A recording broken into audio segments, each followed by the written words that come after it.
Today we're going to talk about a touchy subject, and that is the issue of slavery in America from 1800 to 1860. Now, all of you know, of course, that slavery was widespread in the United States, particularly in the South, in the days prior to the Civil War, and that afterwards slavery ended. But a lot of people either don't know or have sort of a Hollywood influenced idea of what that was all like. And so, what we're going to do today is talk a little bit about the lives of the slaves. Why did they use slaves? How could people let themselves be used like that? Things like that today.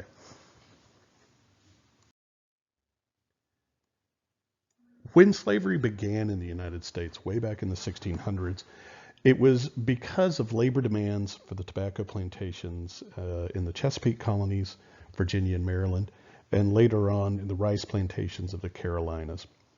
They simply couldn't get enough inexpensive labor for labor-intensive crops as volunteers. Remember, they had started with indentured servants. So in order to keep it profitable, they needed another source of inexpensive labor. Slavery was common in the 1600s, pretty much everywhere. And so nobody really thought anything about it when they bought and brought the first slaves from Africa to the United States.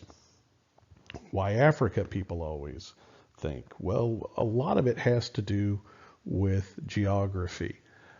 Africa was the closest place with people who could not defend themselves from European powers, who would not constantly die from European diseases.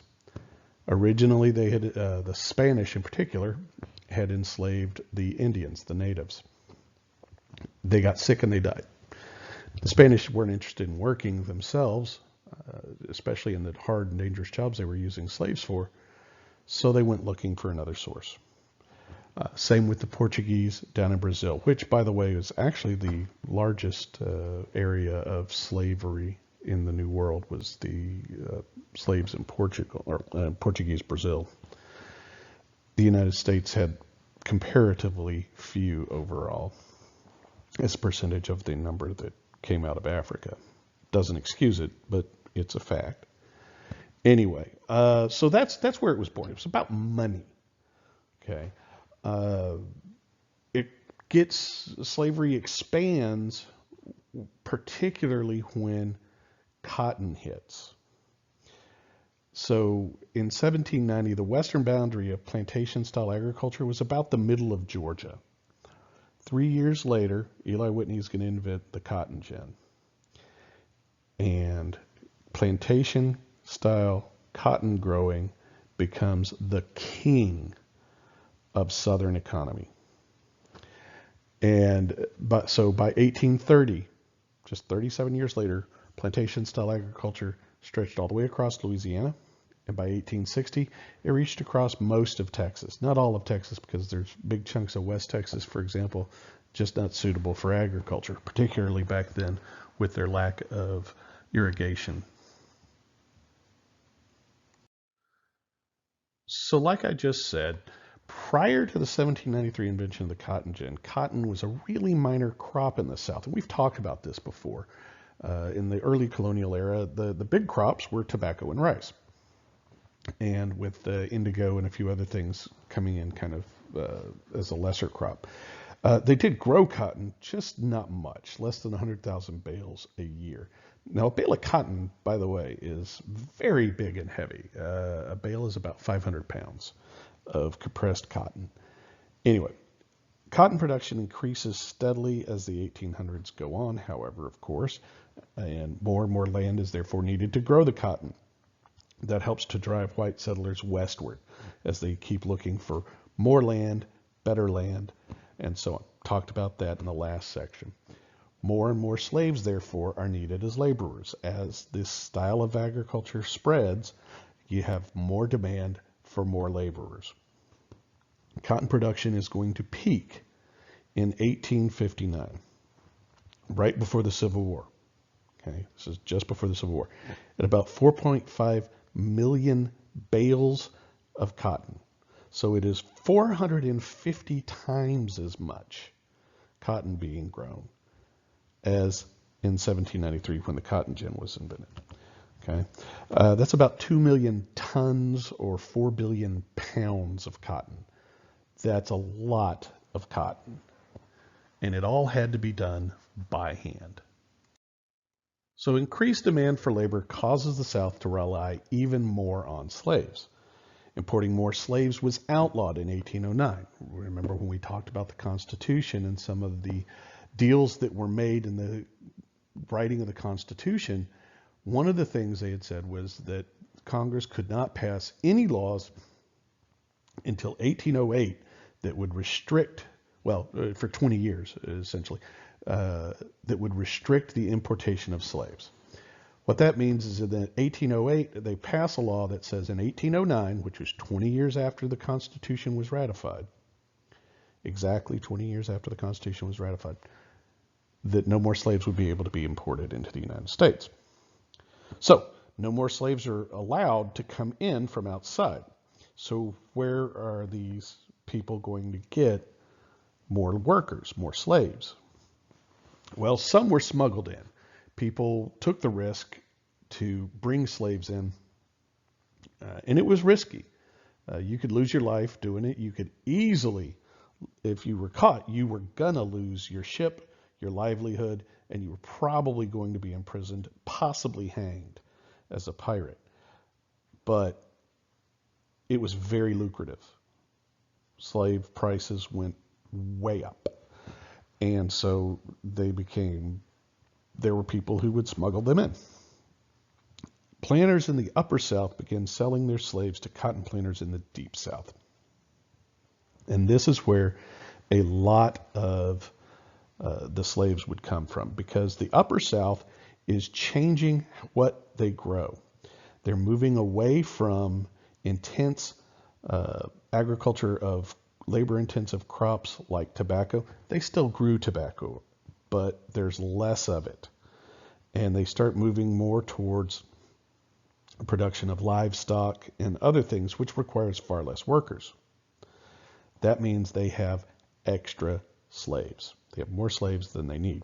So they start to sell them. It becomes a very valuable part of the Upper South's economy, about 20% of the total economy of the Upper South. And that's states like Kentucky and Virginia and Maryland, North Carolina to a lesser degree, Tennessee. That's the sort of Upper South. I thought I said Kentucky, but Kentucky. Anyway, when we say the Upper South, that's what we're talking about, that northern layer. Not so much Missouri. They're out west, and they're doing a lot of cotton growing out there, pretty much. So here's the thing. Even though the Upper South now no longer needs those slaves as workers, they're still an important source of income for the Upper South.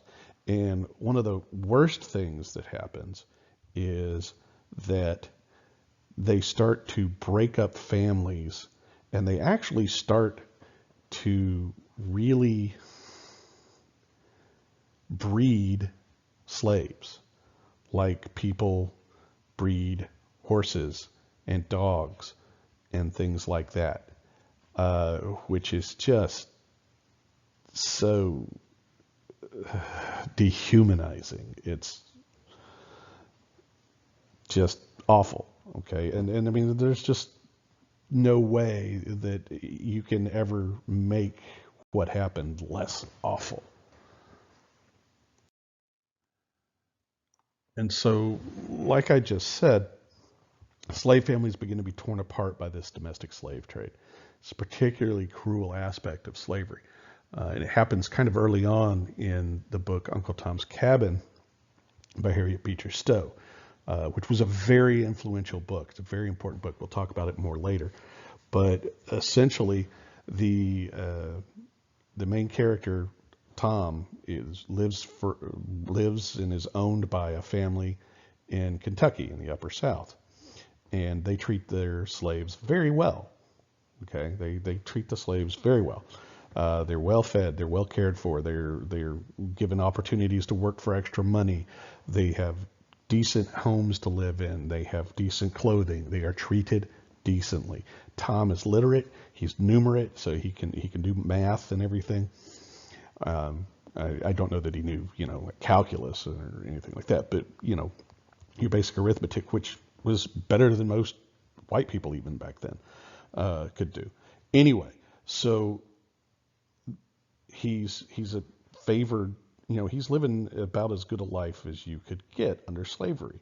And yet, when the man who owns the plantation, who owns the farm on which he works, gets into debts, he sells Tom away from his family, breaks up the family, and another little boy. He sells some other slaves as well, breaking up their families as well. But so even the nicest slave owners, this is the point I'm trying to get at, even the nicest slave owners had this terrible power that they could use to just break up families, and it's just not great. It's just horrible, actually. The trade also drives home the lesson to both the owners and the slaves. Notice I don't say masters. That indicates that the person is superior, and that's a load of crap. I say owner. Owner, they legally did own slaves. I don't like the term master, though. Anyway, so the trade drives home the lesson of being property to a lot of people. And people begin to look at their slaves more as property than as people, even more. It becomes easier and easier. The more money is involved, the easier and easier it gets for the slave owners and the slave traders to ignore the humanity of these people and justify what they're doing. Humans have an amazing capacity to be able to justify things that they want to do, even when they know it's really wrong. They can come up with excuse after excuse after excuse to say, oh, it's okay, even when it's not. Some owners would try to minimize or ignore the effects that their actions had on slaves by treating some slaves with special favor. And that's another thing you will, if you ever read Uncle Tom's Cabin or ever see a film version of it, you'll see that happen in some cases where certain slaves, Tom in particular, in the second family that owns him, treat him very well. He saved a little girl from drowning, and so he got treated as a sort of a special, almost like a pet for the little girl. Although the little girl never saw him like that. She was really great. Anyway, and to them, that sort of lets them off the hook for what's happening to all their other slaves, or how their other slaves are treated. So in the name of justifying that which is basically unjustifiable, the defenders of slavery they changed their tune. And this happens in about the 1830s as the numbers get bigger and bigger and bigger, and the treatment of the slaves gets worse. For decades, defenders of slavery described their what they said was the peculiar institution of the South as a necessary evil. That we don't have any choice economically. We have to do it. We'll all go broke, and the state and national economies will go down the crapper if we let them go, and all of this. That was one of the things they would say it was necessary for. The other was that if they were to free all the slaves, then all of the slaves, they wouldn't know how to make it on their own in the New World, and that they would be forced to turn to crime, or that they would starve, or that basically they just couldn't handle it, or that they might rise up in revenge and therefore kill everybody. And so they say because of these reasons, for economic and social and safety security reasons, it's a necessary evil. We can't just quit. We can't just end it. From the 1830s on, though, the most vocal defenders of slavery, this is the wealthy, the genteel planters, very, very society, quite cultured, and, don't getting educated into the arts and such. Yes. These folks, they begin to argue that it's not a necessary evil, it's actually a really good thing. It's not something we just have to do because we're stuck with it now. Somebody, our great grandparents started it and now we're stuck with it. No, no. These guys and ladies change the tune. And it happens in about the 1830s, which is about when abolition really starts to begin to pick up steam. Okay. The abolition reform movements are starting to pick up steam. And so now they've got to push back against this effort to end it. And says, nope, it's a positive good, not just for us, but for the slaves too. They say that slavery allows a cultured lifestyle for whites. And by cultured, they mean wealthy. And that's true for the privileged few that owned enough slaves to really make them wealthy.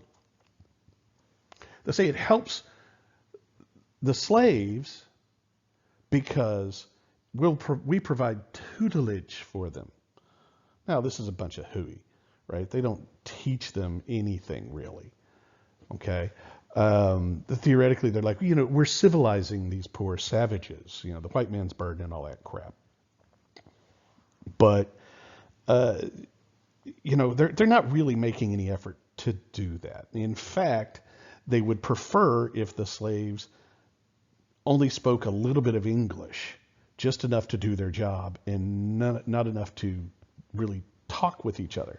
Of course, by this point, we're talking generations having been born here, so that's sort of out the window. It's a very paternalistic model. That is,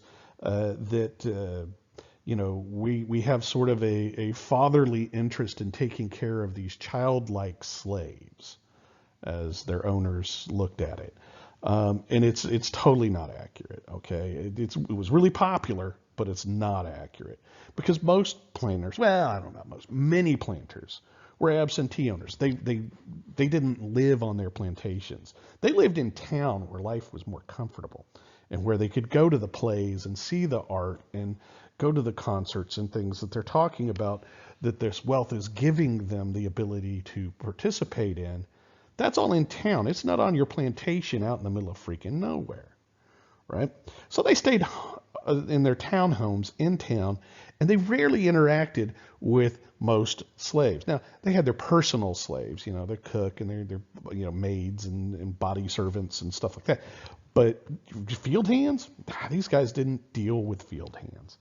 So they might convince themselves that, look at how the slaves we deal with are treated. They're taught excellent English, and we give them skills in keeping house and things in the civilized manner.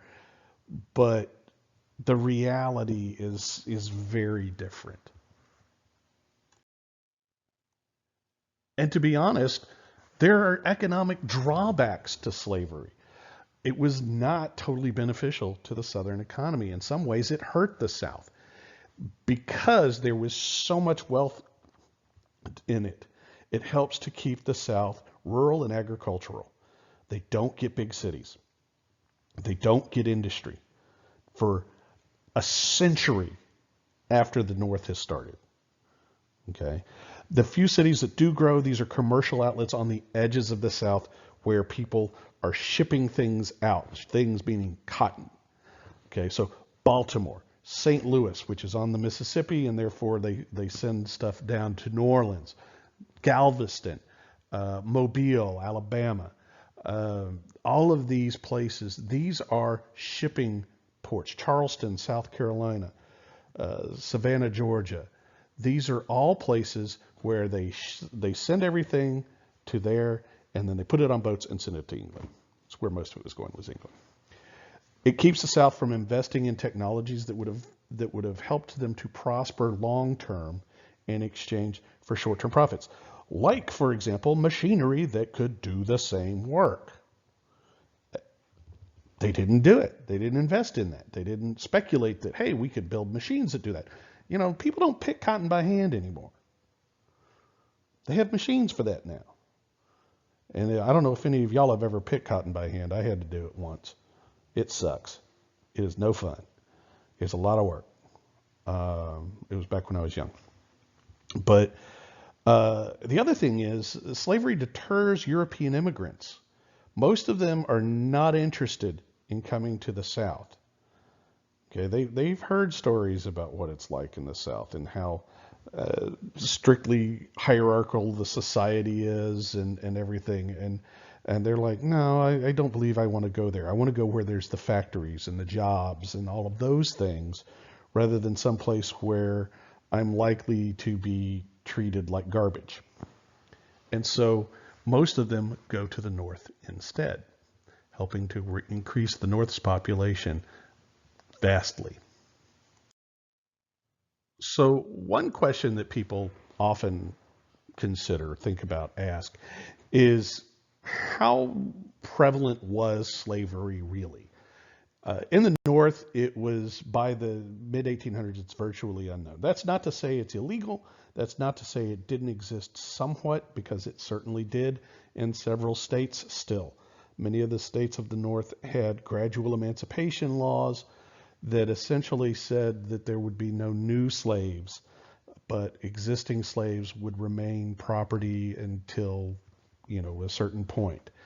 But so concentrating on the South, thanks largely to Hollywood movies and TV and such, when we think of slavery, the mental vision we tend to get is the big White House with the huge fields out there, with hundreds of slaves out there working in the fields.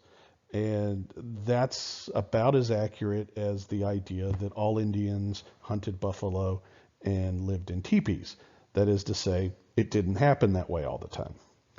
The reality is, in the South, only about, depending on what time period we're talking about, 20 to 25% of Southern households owned any slaves at all. So only about at most, 1 in 4 white households owned any slaves at all. Of those, only about 12%, about 1/8, owned more than 20 slaves. This is the sort of unofficial line between, oh, you're a prosperous farmer, and oh, now you're a planter. Okay, that you'd hit sort of the big time when you had 20 or more slaves. So that's about 1/32.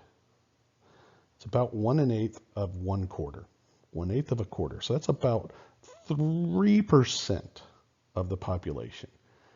The households were planter households.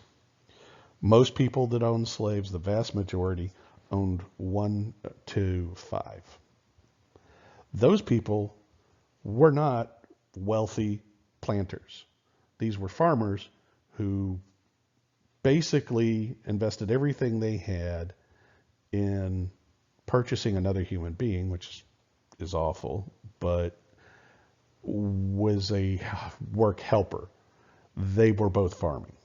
Both the slave and the owner were working in those situations. There was not enough left over to not have that happen. That 3% of the planters, though, they're the very wealthiest.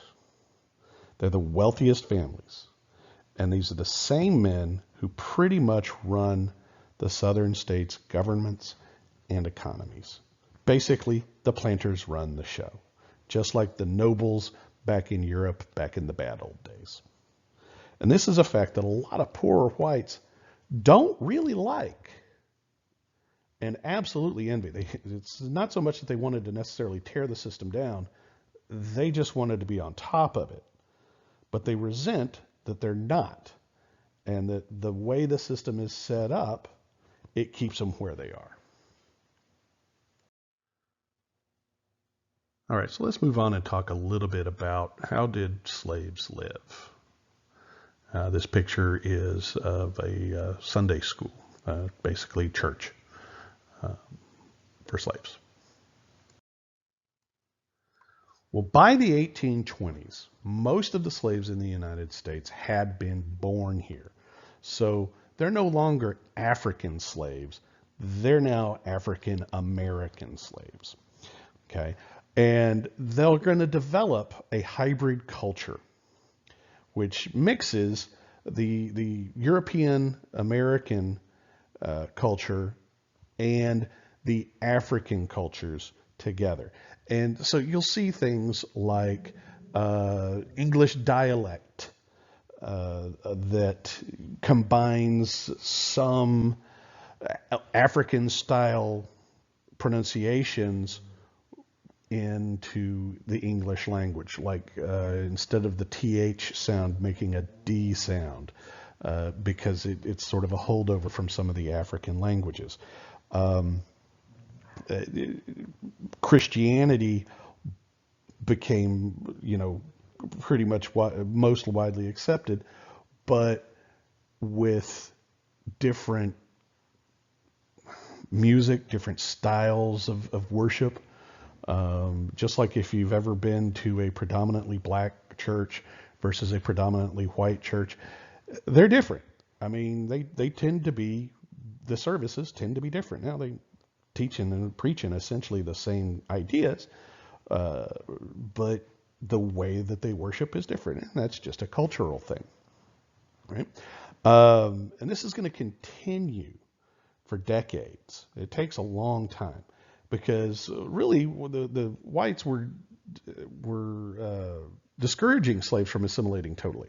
They wanted them to be set aside.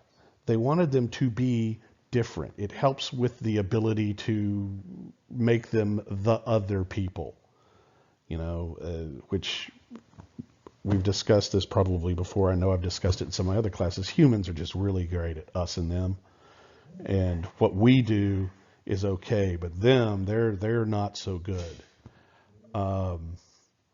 And so that helps with that. And the slaves did it because they prized their heritage. I mean, these ideas, their songs and things, for example, or the foods that the way they prepared their food, these were things that was very difficult to just take away from them, unlike their freedom, which had been taken from them.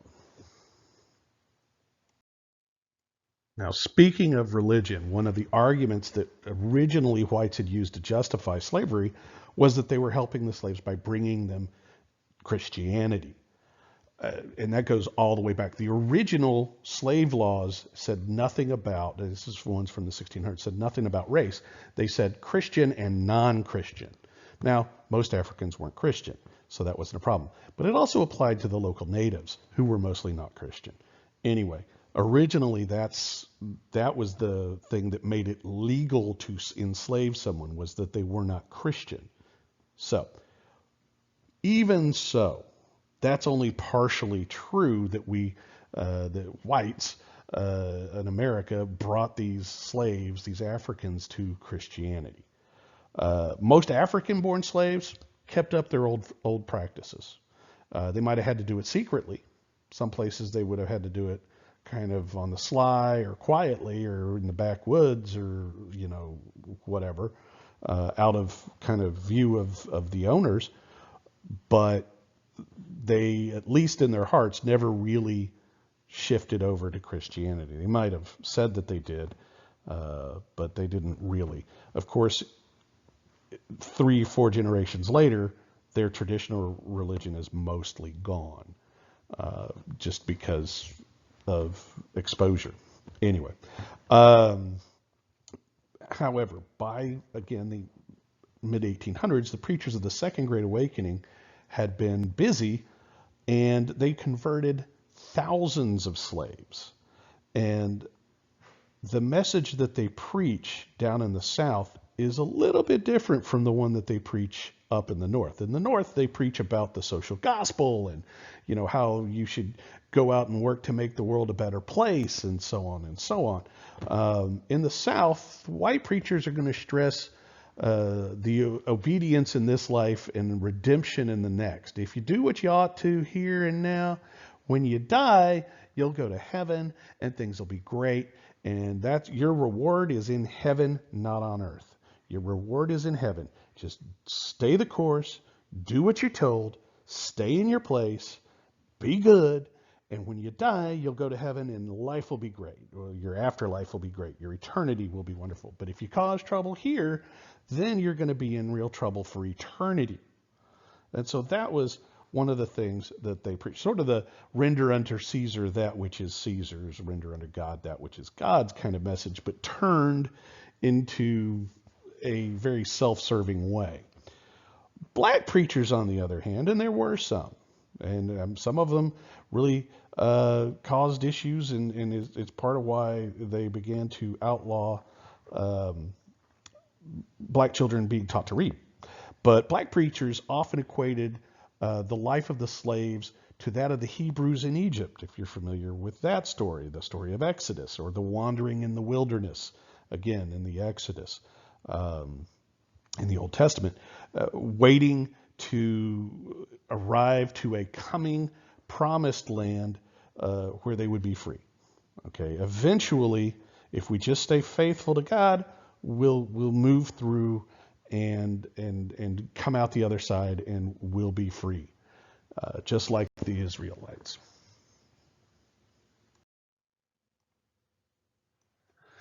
There were a lot of African influences on the family life of slaves as well. When slaves married, they often followed a lot of African traditions and taboos. And they also tended to stay together. They didn't typically split up unless they were forced to do so. Many of the children were brought up by both parents. Even when one parent lived in one plantation and another parent lived at another plantation, a lot of times, particularly in the earlier days, they could walk over to the other plantation if it was a neighboring one and stay together at night. Then they have to get up in the morning and go walk over to work to do their labor. But they followed some of the taboos too. In most African cultures, you don't marry a cousin. You just don't. And whites back then did fairly frequently. Partly that was a result of, particularly in the South, of ruralization. There simply weren't all that many families around. And so pretty much everybody that you were going to meet was going to be a cousin of some degree or another. And second of all, it helps to keep property within the family, which is weird but true. And I talk about the marriages not being legal marriages, and that's true. They weren't legally recognized marriages because then it would have been illegal to break up the family. So these were sacramental marriages. In other words, they may have gone to the church and had a ceremony, and so that in the eyes of the faith, they were married, but in the eyes of the law, they weren't. One thing that would happen is if slaves were sold away from their birth families, as we've mentioned it happening quite a bit, they would basically adopt other older slaves wherever they went to, and they would call them auntie or uncle. And that's where the term uncle for Uncle Tom comes. And this helps to preserve a sense of community. Okay. And those older slaves would take care of the, especially if they were like, young, like, 10, 11, 12, 14, that stretch. And slaves that young were sold off. It happened. They need someone to help kind of take care of them. And so they would adopt them in for the same reason why we would do so now. We would hope that if God forbid something like that happened and our children were taken away from us, that the people wherever they went would take care of them, right? And so they did work to sort of foster a sense of community. Um, it's also where they start referring to one another as brother and sister, even though there's no necessarily blood relation. First of all, they don't know that there's not a blood relation as much as it got spread out, as they got families broken up and everything. But again, it's that forming a sense of community when their communities keep getting torn apart. Another thing that they would do is name their children after parents or grandparents, again, to sort of keep that tie of kinship together, just as a remembrance when they have been separated, for example. So, what kind of work did they do? Well, not surprisingly, just like everywhere else, most people were farmers. Most slaves were farmers as well. Most slaves lived and worked in farms on the South. By 1860, that's about 9 out of 10. About 90% of the slave population were slaves on farms in the South.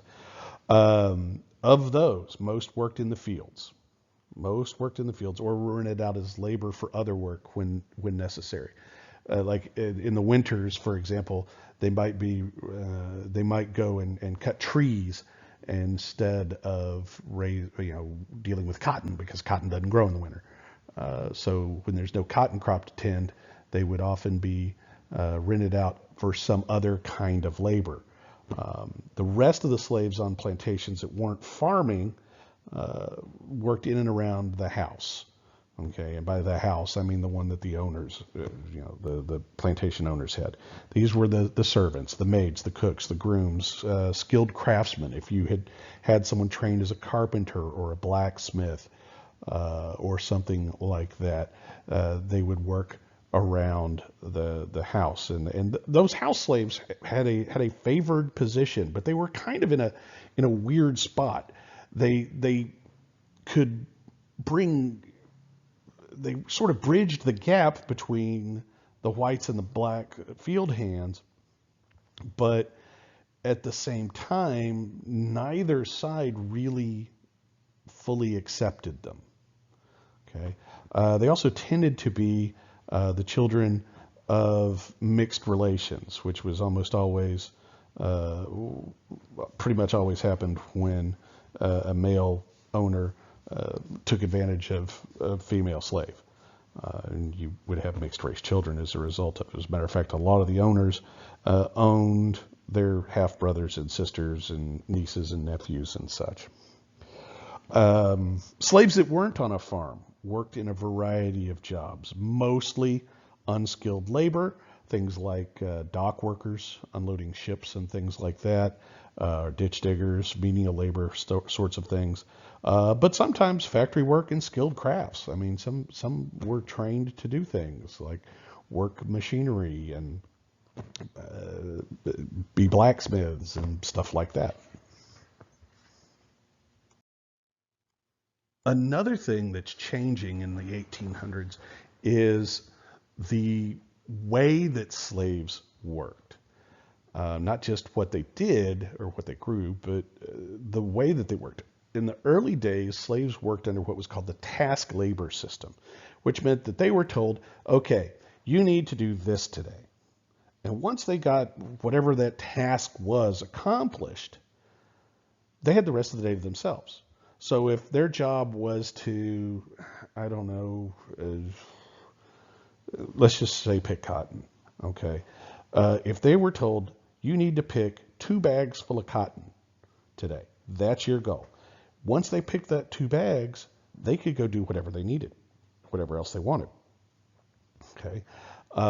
So if they worked hard and fast, they could have a lot of time off in the day, or they wouldn't.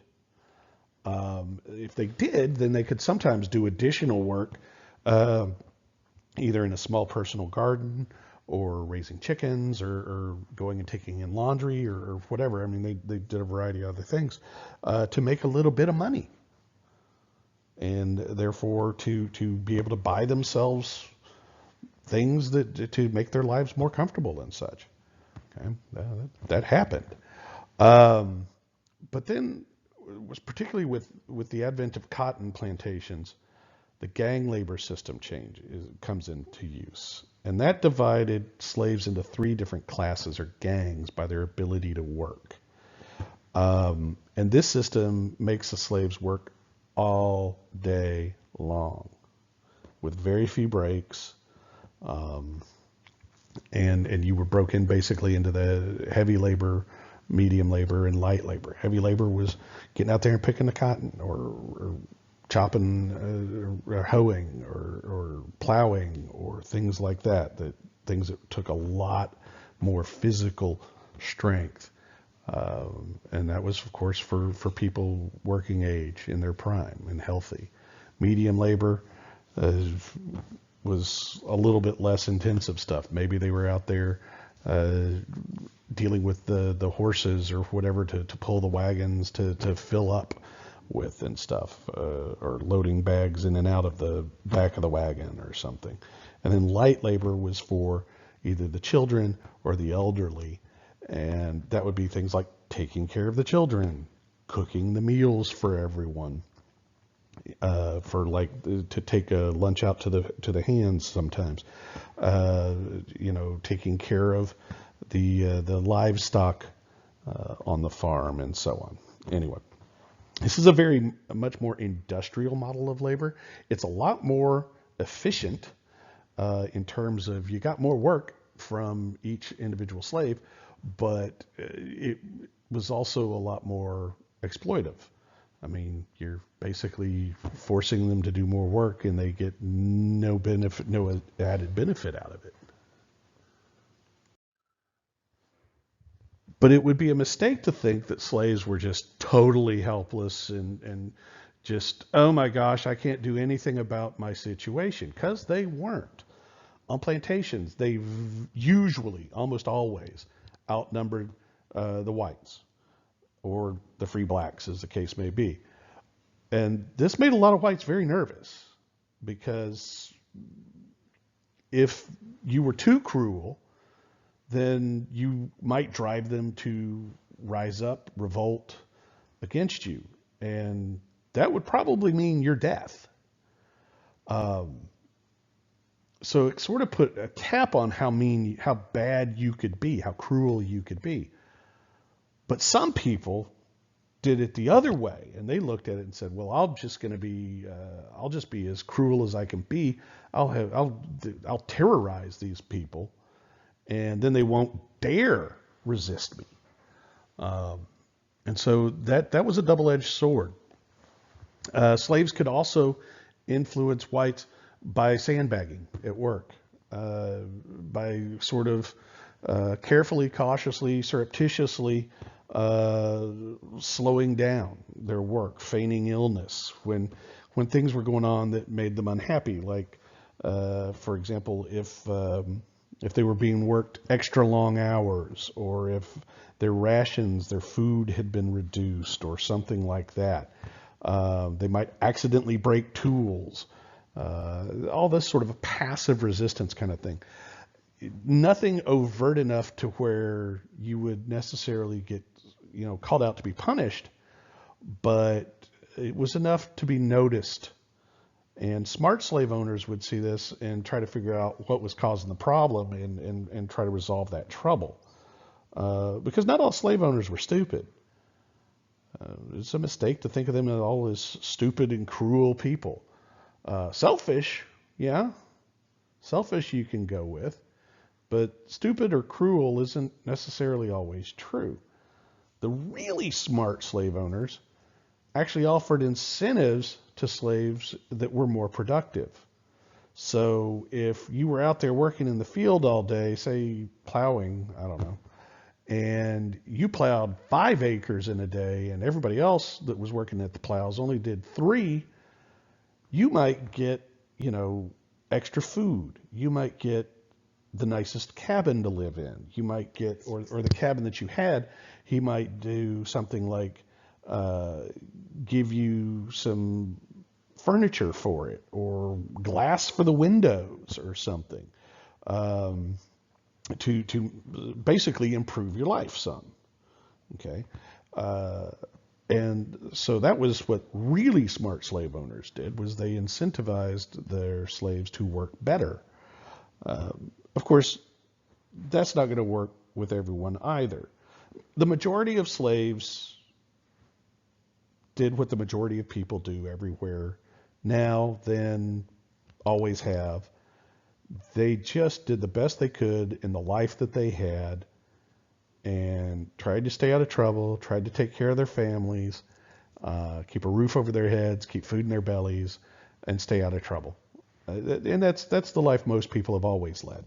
And that's the way most slaves lived. Unfortunately, because of their position in society, they couldn't always avoid trouble. And however, there were some who were just not going to tolerate this. They knew it was wrong, and they did something about it. They would either rebel or run.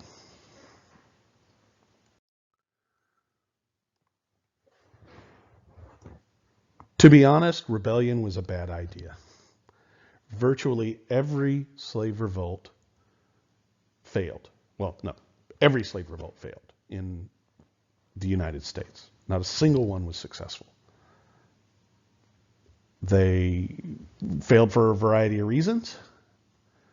The biggest one, honestly, was betrayal.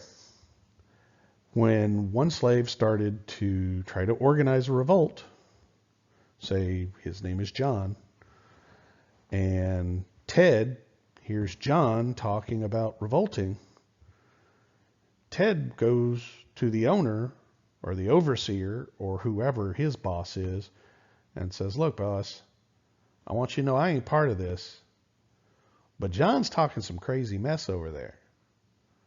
Me and my family, we ain't got anything to do with it, but I thought you might need to know so you take care of him before any trouble starts. Well, why would they do that? Well, self-preservation. It's not that these are bad people or that they wanted John to get in trouble. I don't know, maybe they didn't. Maybe Ted and John don't like each other. But generally speaking, it wasn't so much about personal animosity as a fear of retribution.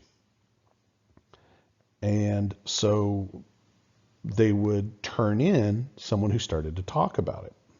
Frequently happened. That's what happened, for example, in Gabriel's conspiracy back in 1800. It was widely planned. It was actually a really widespread conspiracy. When it was supposed to start, however, there turned out to be just horrific weather, and so it never really started. You know, people couldn't gather together to start this revolt, and then it was betrayed, and so Gabriel and 26 other slaves would be rounded up and executed. And what happens? The laws get stricter, restricting slave movements, restricting slave literacy, things like that. It's Gabriel Prosser. He didn't really have a last name. Prosser is the name of the owner, so some people use it, some people don't. The largest uprising was in Louisiana in 1811. It's called the German Coast Uprising. Nobody really knows exactly how many slaves were involved. It's 200 to 500.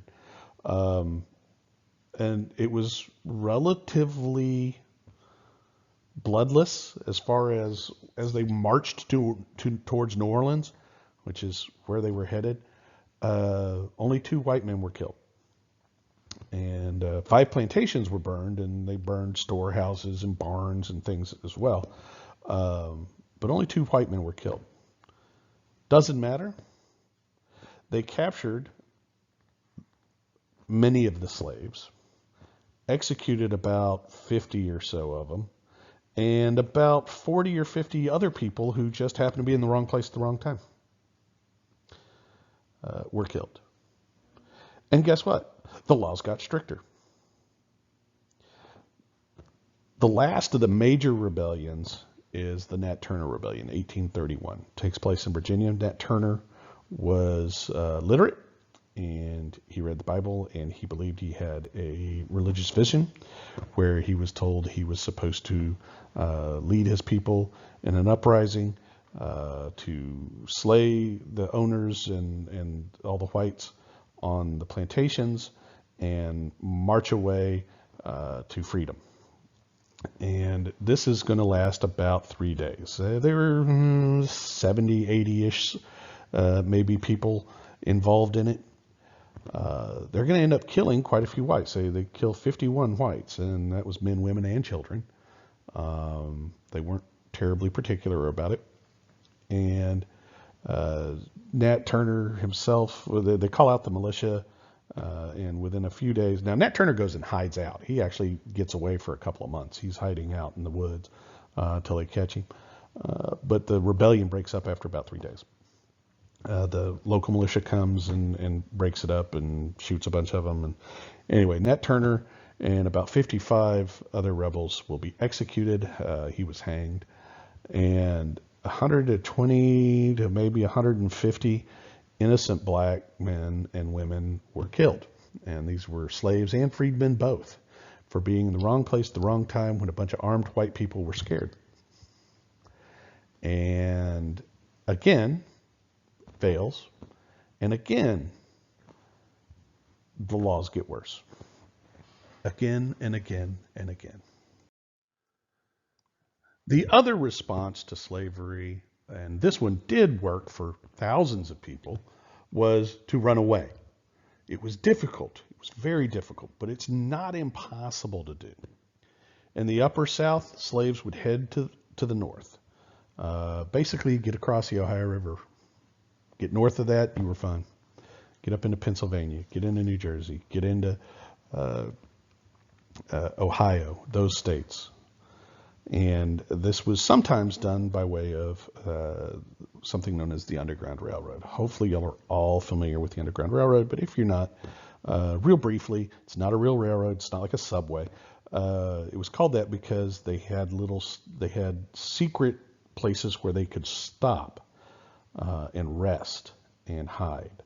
And you would be led by a person who was called a conductor, and you would stop during the day at stations, and usually you were staying in somebody's basement or hiding in a hidden room in the barn or something like that. Usually fairly small groups of travelers at one time. And you followed a chain of stations, and all night you would move, and then you would stop in the day and hide. Okay. Probably the most famous of the conductors, almost assuredly most famous of the conductors, she's the only one I know by name, is Harriet Tubman. And you've probably heard of her as well. She made 19 trips over the course of about a decade and helped over 300 slaves escape bondage. And that's just insane. They put a bounty on her head. She was one gutsy lady. She was one gutsy lady. They recently made a movie about her. I didn't see it in the theaters. It's hard to get my wife to go to a historical movie with me. She doesn't like to go to historical movies with me because I make comments about when they're wrong. So I haven't seen it yet, but I'm going to assume that like most historically based movies, they get a bunch of it wrong. But one thing that I do know just from the trailers was that they showed that she was a tough and gutsy person, and that was absolutely true. Now, if you lived in the Deep South, you couldn't get up to the north. All right, that wasn't going to happen. Too much territory to cover. And so in the Deep South, escaped slaves, either if they were near the coast, they might try to sneak on board a ship and go overseas or go to the north that way. That happened some. They would stow away and then escape later. Or they would hide out in places. Like over in Florida, they would hide, or Louisiana, they would hide in the swamps, out in the bayous and swamps. Or in Arkansas, in Kentucky, and Tennessee, they'd get up into the mountains and get back into the mountain valleys and stuff and hide out there. And that was about their best bet. Very few slaves from the Deep South places like Alabama, Mississippi, escaped just walking north. That was just such a long way to go. It was almost impossible to not get recaptured doing that. I'm sure that it did happen, but very, very, very difficult. All right, well, that's going to do it for now, and that's going to end our unit. So next up is test number 4, and it's going to be, I believe it's 10, 11, and 12. I think maybe 9, 10, 11, and 12. 9, 10, 11, and 12, I think. Anyway, or sorry, 9, 10, 11. Yeah, not 12. There. So anyway, yeah, we're going to go 9, 10, 11, and it's the test will open on Wednesday, and you'll have a couple of days to take it, and it'll be just like the last one. Well, you know, the questions won't be the same, but the similar concept, similar format. It'll be online and everything. Just be very careful. Make sure you've got good internet and everything before you try to take it, so you don't have any internet issues and all like that. Don't try taking it on your phone, etc., etc. And so after that, start reading chapter 12, and we're going to start getting into the things that lead up to the Civil War and the Civil War itself. And that's our last unit, guys. So we're getting closer and closer to the end. Anyway, hope you enjoyed chapter 11, and we will talk to you later. Goodbye.